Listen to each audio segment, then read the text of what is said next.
കന്നിപ്രസവം നാത്തുന്റെ വീട്ടിലെ ആദ്യത്തെ കേസല്ലേ, ഞമ്മിട വകയായി സമ്മാനം കൊടുത്തില്ലേ നാണക്കേടാവൂലേ.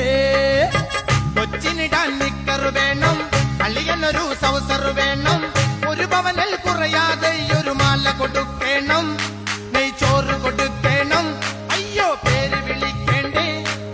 നാത്തൂന് കുളിക്കുവാൻ തൈക്കാട്ട് മൂസിന്റെ കാച്ചെണ്ണും കുഴമ്പ് വേണം, അല്ലോ കാച്ചെണ്ണും കുഴമ്പ് വേണം. കന്നിപ്രസവം നാത്തൂന്റെ വീട്ടിലെ ആദ്യത്തെ കേസല്ലേ, ഞമ്മിട വകയായി സമ്മാനം കൊടുത്തില്ലേ നാണക്കേടാവൂലേ. പാപ്പാക്ക് അത്തറ് വേണം, ഉമ്മാക്ക് മുറുക്കാൻ വേണം, ചെറുവിരലിൽ കൊള്ളാവുന്നൊരു മോതിരവും വേണം, ഒരു പേര് വിളിക്കേണ്ടേ അത് സത്താറ് മോനേന്ന്. ഖത്തറിലുള്ളൊരു ഗിത്താന്റെ പിള്ളേർക്ക് എന്തേലും കൊടുക്കണം, നക്കാപ്പിച്ച എന്തേലും കൊടുക്കണം.